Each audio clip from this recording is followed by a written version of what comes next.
Making headlines. The President announces a series of string-net measures aimed at reducing public expenditure, particularly recurring expenses. The Vice President announces that the government will develop Vellana International Airport. And the Vice President inaugurates the Asaria Homes and Townhouses project in Hulumale Phase 2.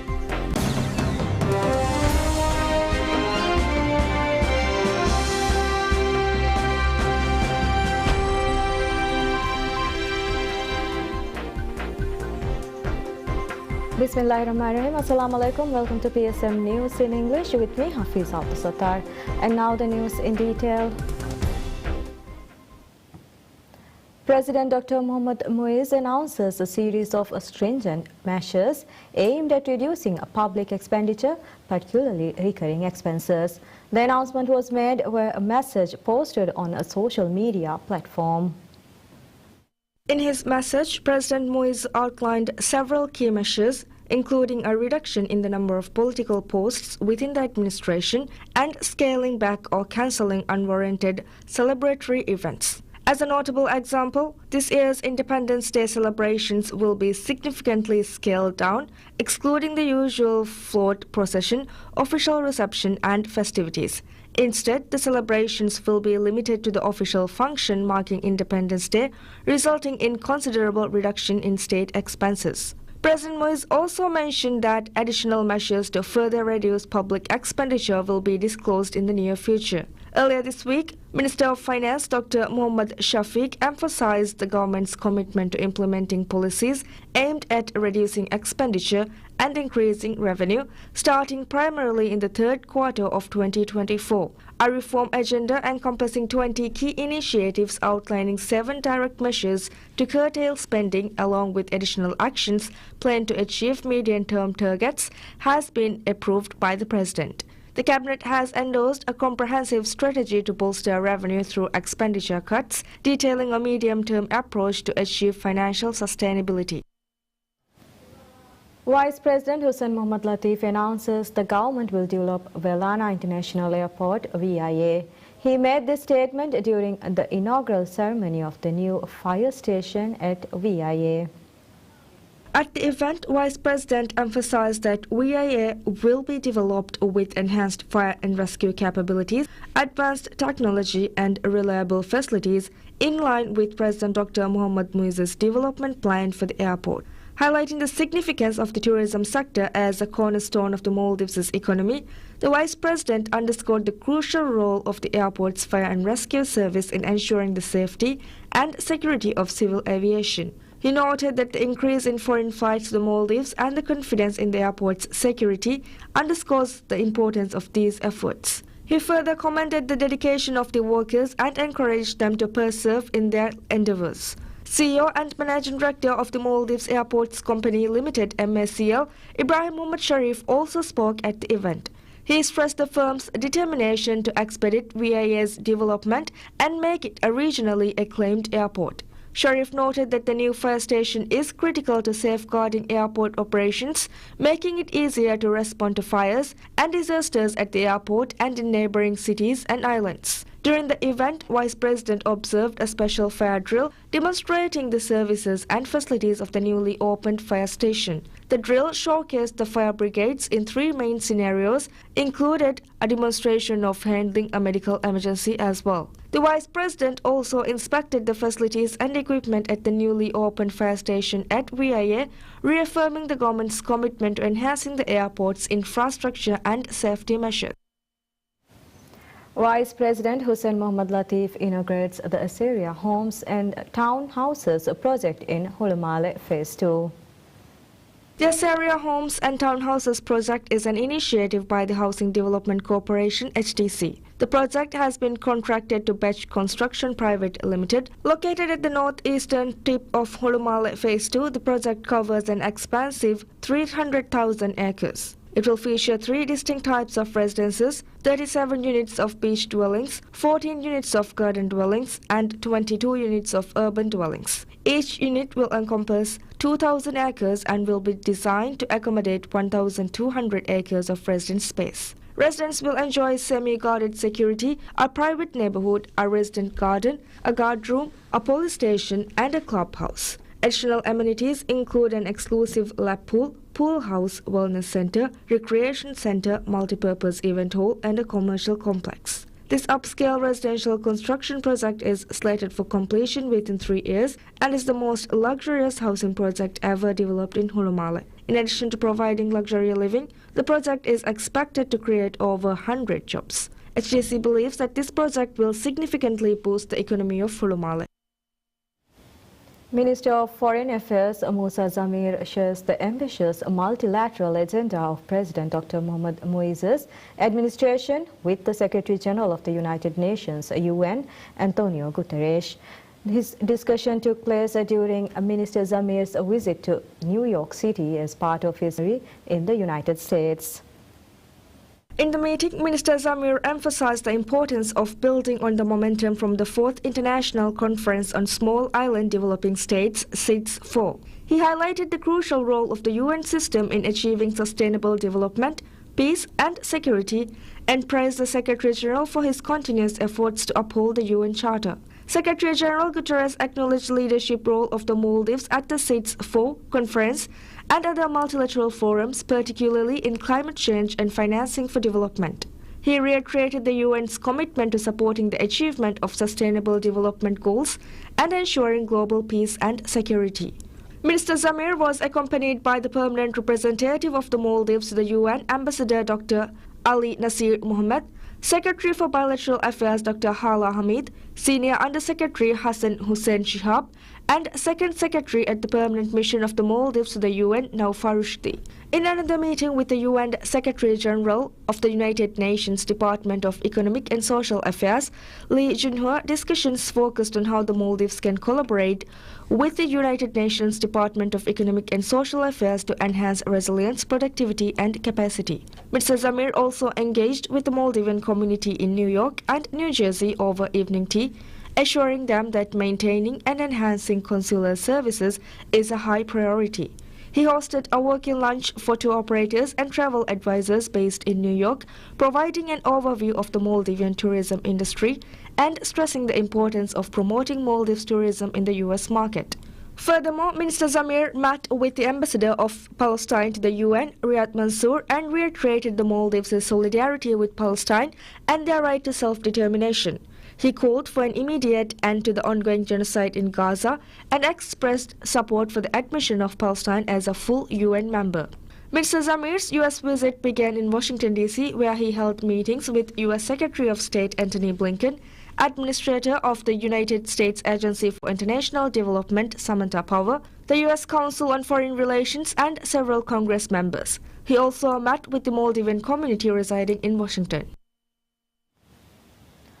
Minister of Homeland Security and Technology Ali Ihsan condemns acts of bribery within uniformed bodies, emphasizing that such behavior is unacceptable and constitutes a betrayal of the nation. His remarks were made during a press conference addressing the recent arrest of Maldives correctional service officers for allegedly accepting bribes and violating the law. Minister Ihsan stressed that individuals who apply for positions within uniform bodies which demand the highest level of integrity do so voluntarily and must remain loyal and honest in their service to the nation. He highlighted the importance of integrity, stating that officers should uphold the nation's values as long as they are in their positions. The minister pointed out that if officers face obstacles to performing their duties with integrity and honesty, as if they are denied their rights, there are mechanisms within each institution to seek assistance. He reiterated that no officer is coerced into joining enforcement bodies, and thus there is no justification for betraying the nation. Minister Ihsan stated that officers who accept bribes are not true officers but criminals. He urged officers to avoid any causes that might lead to betrayal. To deter such practices, he announced plans to strengthen the training of enforcement agencies. Additionally, the minister mentioned that an investigation would be conducted to understand why such actions by officers are not being adequately addressed. The investigation aims to identify and rectify any lapses in the system to prevent future occurrences of bribery and corruption.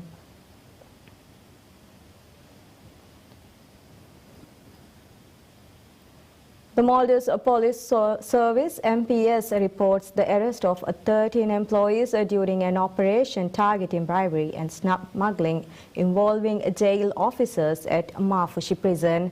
The operation is investigating allegations that employees of the Maldives Correctional Services MCS engaged in bribery as well as smuggling phones and drugs. Assistant Commissioner of Police Abdullah Sharif provided updates on the operation, revealing that intelligence data indicated large sums of money totaling $4.7 million were deposited into the accounts of 18 officers since January 2023. These funds were allegedly deposited into accounts belonging to prisoners and individuals associated with criminal activities.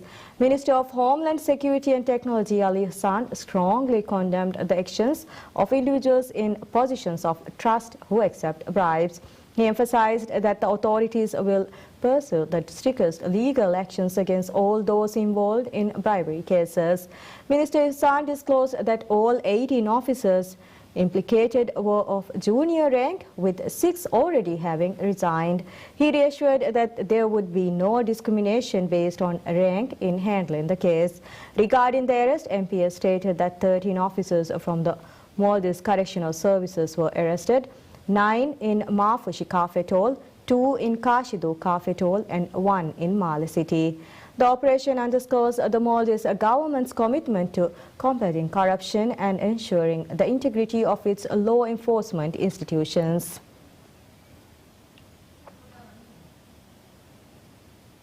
The Maldives has named a road Palestine Hingung to honor Palestinians. The Male City Council MCC observed that the road near West Park and adjacent to Ma Fanu Madrasa remained unnamed and decided to name it in tribute to Palestinian residents. The initiative demonstrates the Maldives' solidarity with Palestine and aims to commemorate the hardships and sacrifices of the Palestinian people for the sake of the Ummah. The decision to name the road after Palestinians received unanimous approval from all members present in the assembly. The council has yet to finalize a date for the official naming ceremony.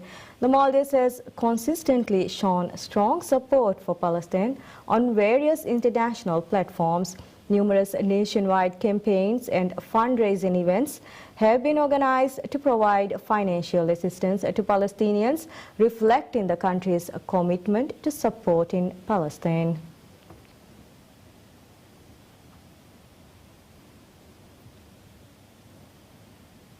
Minister of Housing, Land and Urban Development Dr. Ali Haider Ahmad confirms that all eligible beneficiaries will receive flats under the Bimvaria scheme. This announcement comes after a thorough review of the list of the first 4,000 flats to be allocated by the previous government. During a press briefing, Dr. Haider emphasized the current administration is working diligently to expedite the flat allocation process compared to the previous administration. He highlighted the government's steadfast support for Fahidi Rural Corporation Limited in all matters related to the allocation of the 4,000 flats. Dr. Haider noted that while the concrete work for most of the flats has been completed, the allocation is expected to be finalized by 2025. The review of the list, initially released by the previous administration, was recommended by the Anti-Corruption Commission after a comprehensive investigation. In response, the Ministry of Housing, Land and Urban Development established a special committee to examine the list. Dr. Haider reiterated all individuals deemed eligible will receive flats. Acknowledging the high public interest in this matter, the minister assured that the review process would be thorough and transparent, with the final list of beneficiaries announced once the flats are ready for allocation. The 4,000 housing units in Hulumale Phase 2 are being developed by two Indian companies. JMC Projects Limited is constructing 2,000 units, while the remaining 2,000 units are being developed by National Buildings Construction Corporation Limited. Minister of Tourism Ibrahim Faisal highlights the ongoing efforts to reopen the largest resort in Addu City, Shangri-La Resort and Spa. Minister made the remarks during the ceremony held at Welana International Airport VIA to welcome the millionth tourist of the year to the Maldives. Renowned for its luxury standards, Shangri-La Resort offers a total of 284 beds, including 60 water villas, 26 beach villas, 28 pool villas, 16 tree houses and 2 presidential villas, spanning an expansive area of 550,000 square meters. The resort initially began operations with a 30% government stake and 70% ownership by Addu Investment Private Limited, a joint venture established to manage the property with the government. However, following its closure due to the global COVID-19 pandemic, the government relinquished its shares in August 2023. The closure resulted in significant job losses for many residents of Addu who eagerly await the resort's opening. Minister Faisal emphasized that reopening Shangri-La Resort is a top priority for the government. He underscored the government's commitment to advancing the tourism industry in Addu City, noting the ongoing discussions with China's Eastern Airlines to commence direct flight operations to the city. The minister stressed the necessity of increasing the bed capacity in Addu as the introduction of direct flights is expected to boost tourist arrivals. Further, Minister Faisal indicated that an additional 4,000 to 6,000 beds are required to ensure sustainable tourism in the city. He revealed the government will prioritize local tourism to enhance the developments.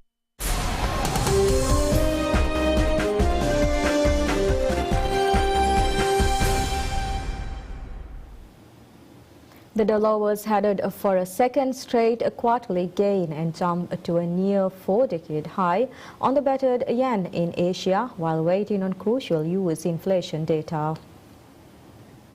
Neither an overnight drop in US yields nor data showing solid consumer price gains in Tokyo could arrest the downward slide in Japan's currency, which sank to its weakest since 1986 at 161.155 yen per US dollar. For the quarter, it is down 6% on the dollar, and for the year so far, it has lost 12%, the largest fall of any G10 currency. At 172.37 yen per euro, it traded at a lifetime low on the common currency. Low Japanese interest rates have encouraged selling yen for higher yielding currencies, known as a carry trade, even as Japanese yields have started to rise and Japanese officials have warned of another round of currency intervention. Later in the day, traders are keenly awaiting the U.S. Personal Consumption Expenditures Price Index, the Federal Reserve's preferred inflation measures, and expect annual growth ease to 2.6% in May, its slowest in more than 3 years.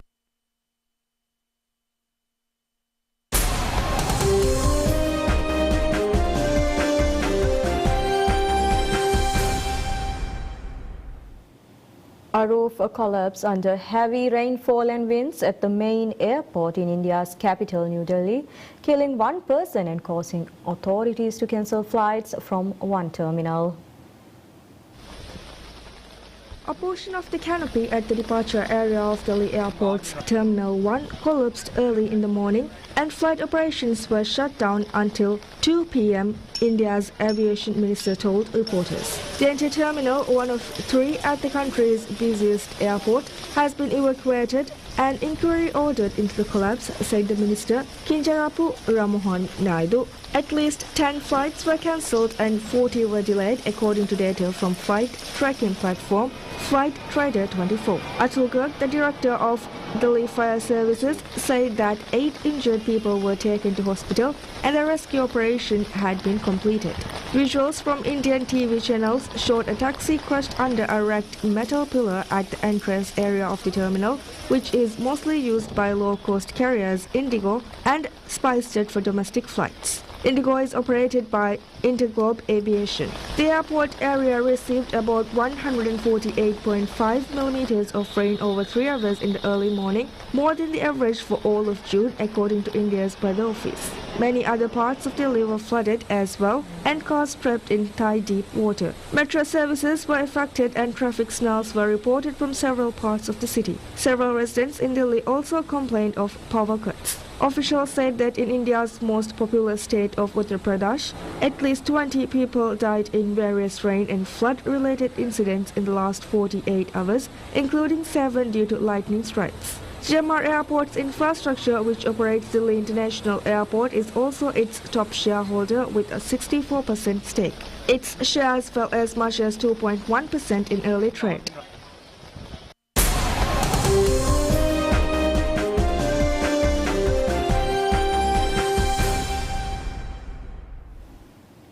Uruguay Thrashers tournament winners Bolivia 5-0 in their Group C encounter in New Jersey on Thursday to all but book their place in the Copa America quarterfinals. Facundo Pelestri noted home the opener in the 8th minute, and Derwin Núñez doubled Uruguay's lead just after the 20-minute mark, powering a left-footed shot past Bolivia keeper Guillermo Vizcarra. Maximiliano Araujo struck from close range to kill off the contest in the 77th minute before Federico Valverde made it 4-0 4 minutes later. Substitute Rodrigo Bentancur completed the route by heading home the 5th in the 89th minute with his first touch. Uruguay will progress as a group winners if they avoid defeat by the United States in their final group game on Monday, while even defeat in that match would likely see them go through thanks to their superior goal difference.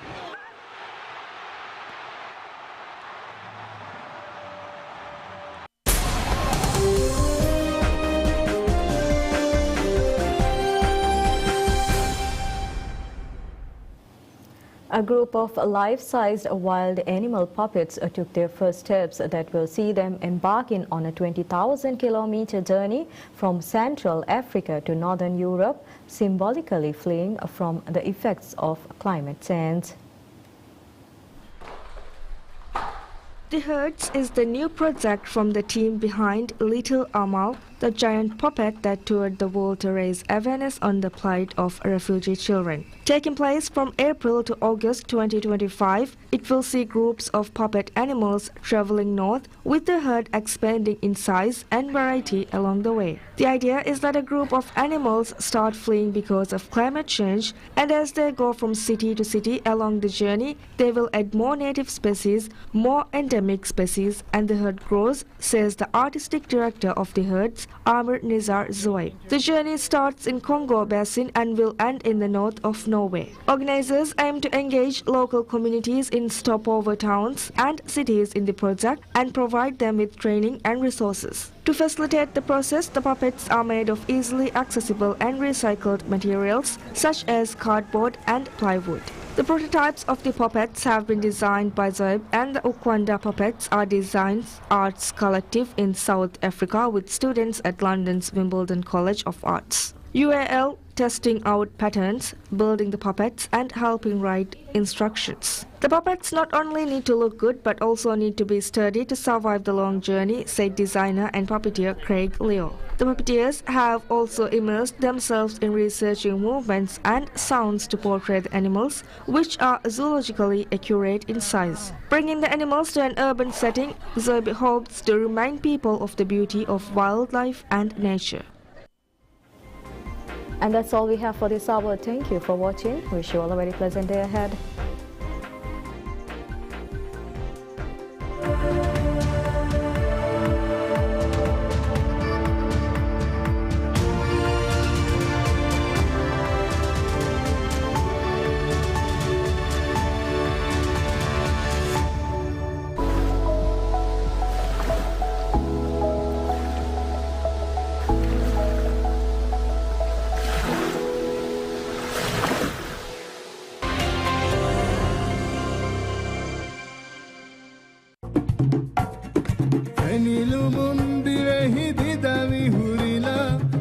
ජව්වුග තිය නිශාම් විහුරිලා වගුතු hituge vindu qawmiyatuge joshun avasve